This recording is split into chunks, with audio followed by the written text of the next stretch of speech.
Day 1156. It's 7:07 a.m. Just got off my Warriors of God call. Crazy. Just unbelievably good. I was praying at the end and God just gave me this vision of being a vessel, right? We're all called to be vessels of God. And in that vessel, like we are called to hold things, right? A vessel holds things. And he took me to where he performed his first miracle and he turned the water into wine. And there were these big jugs, these big clay jugs or clay pots or whatever they were. And what he showed me is that, Chris, right now, I'm scrubbing out the pot because there are things inside of you that are going to taint what I put in you. Like imagine you've got this big clay pot and you're going to pour wine into it and you're going to pour wine out of it for people to drink.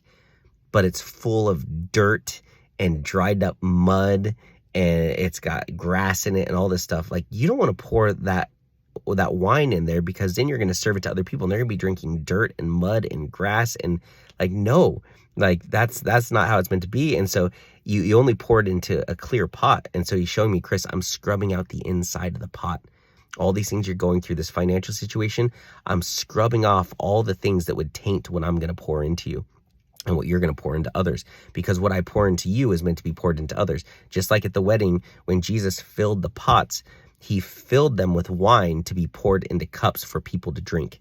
And so he was like showing us, like, I'm pouring into you so that you can pour into others. But what I pour into you, other people are going to consume and they're going to drink it. And I need to make sure that you are a clean vessel for me to use properly so that you're not tainting what I've given you and pouring it into others. And I was like, what in the world? Like, oh my God, Lord, that is so crazy. And it was just this beautiful thing. And he's just showing like, there's going to be an overflow. Like I'm going to fill your pot. And he was showing the pots aren't meant to hold it forever. If you don't use the wine, you lose the wine. Like it will spoil, it will go bad. And he was just showing me and revealing to me, like, don't be like, put this stuff out. Everything I pour into you, pour it into others, serve others, make this about people because I'm the fountain of living water. I'm never going to run out of water. Like God's saying that I'm never going to run out of water. Like I'm going to keep pouring into you. Don't worry. Don't worry. Just pour everything I give you, pour into others. Everything I give you, pour into others, because the source never runs dry because Jesus is the source. And so it was just this beautiful imagery of cleaning out the pot because he's pouring into it. And there's going to be an overflow and other people's cups are going to be filled from your overflow. And they're going to drink from that overflow until they're overflowing. And then people will drink from their overflow. And this is how we fulfill the Great Commission. This is how we go out there and we make disciples of all nations. And it was just such a beautiful illustration. It was unreal. It was crazy. It was just absolutely crazy. It was so good. And so I also had 2 dreams last night that were crazy intense, just total opposites. And I know it was a dream from God because I shared it with the Warriors and it really hit one of them. Like the situation was just too perfect and shifted things for them dramatically. So, yeah, the way that God is using me right now is just absolutely crazy.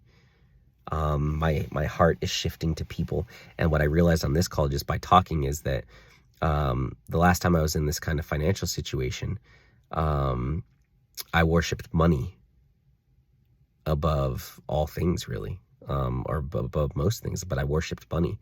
And God brought me to this place, or he let me be brought to this place of lack and nothingness. My phone got shut off and I was eating rice and all this stuff. And it broke that spirit of greed and that worship of money. And so now here I am 4 months later, whatever it is. And I'm going through a similar financial situation, except this one feels worse. This one feels like there's actually like no way out of it. Like there's like, I can't see a path out of it. Like I'm like Moses staring at the Red Sea with Pharaoh behind him. Like there's not a way. And so that's actually an exciting point because that means that if there's not a way, then Jesus will show up because Jesus is the only way. When there is no way, Jesus is the only way. And he is the way, period. He is the only way, always. We just try to make our own ways and it doesn't go well. But that's like the place that I'm in. And what he helped me realize is this financial situation that I'm in now. The first time it was to break the spirit of greed, because I was worshiping money. That got broken, but I still worship business. I still worship building a business and building a company and a brand, and I love that stuff, and I still worship that. And so that's still up here. And what he's showing me and what he's teaching me is that, Chris, no more worshiping business. You worshiped money, no more worshiping money, you're good with that, but you still worship business. And I need you to not worship business. I need you to worship me and make your life about people, not about business. Remember, you're raising up an army, not a company. Like, you're building an army, not a company. This is about souls, not about sales. This is about people, not about profit. And so he's breaking that in me, which is so crazy because I've been an entrepreneur for so long. Like, I've had that entrepreneurial spirit for so long. And I don't think he's like removing that. He's just helping me not worship it, not idolize it, because I would put that above people. It's like, yeah, it's just like, that's not the right place for my heart to be. And so he needs that to be underneath people, and people need to be the priority, because to God, people are the priority. The Bible says, what are people that you even think about them? There are 200 billion trillion stars in this universe, in the known universe. But we know there are 200 billion trillion stars, and we're on a little dirt ball floating in the middle of nowhere. We're little specks of dust. And the Bible says, what are humans that you even think about them, that you even have a single thought about them? And for each one of us, he's had more thoughts about us than there are grains of sand on all the beaches, which is a number we can't even fathom. And it's just like, man, people are so important to the Lord. And they need to be that important to us. And when we align our hearts with the Lord's heart, which the Lord has a heart for people, everything is about people.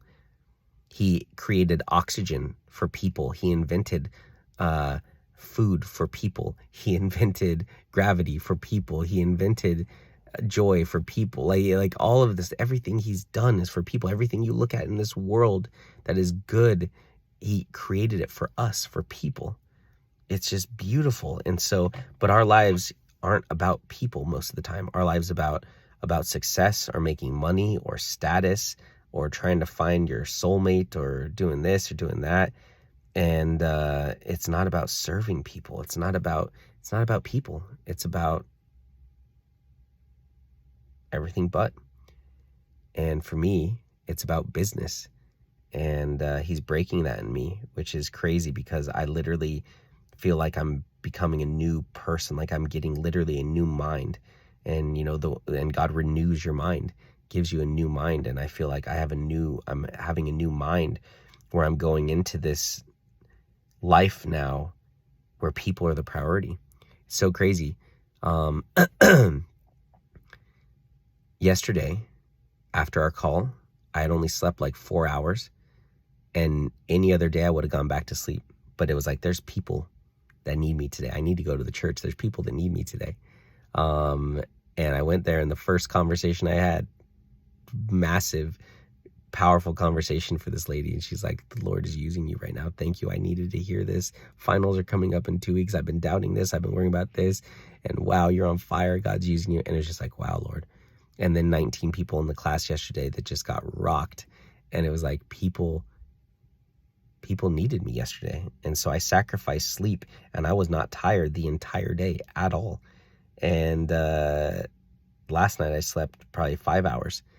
And I'm getting ready to go inside and shower and go back to church and get some work done. And so, because I know that there's people that need me. And if my life wasn't about people now, I'd be going back to bed. Because last week my life wasn't about people, it was about business. But I'm not going to fight for business, but I'll fight for people. And so, yeah, it's incredible. I'm so grateful he's transforming my heart. And it just so happens that I'm meeting with this pastor who's also an influencer tomorrow, has 1.3 million subscribers on YouTube. And I'm going to go into this conversation with him on fire and in love with people, not business. And I'm so glad that the timing worked out, because had we met last week, it'd be a completely different conversation than the conversation we're going to have tomorrow, because I have a very different heart today than I did 3 or 4 days ago. Like, my heart shifted on Sunday, and today's Tuesday. My heart shifted on Sunday, and it was just, it's miraculous. It's incredible. It's mind blowing. Yeah, it's unreal. And so, yeah, wow. God is so real. This is no joke. No joke.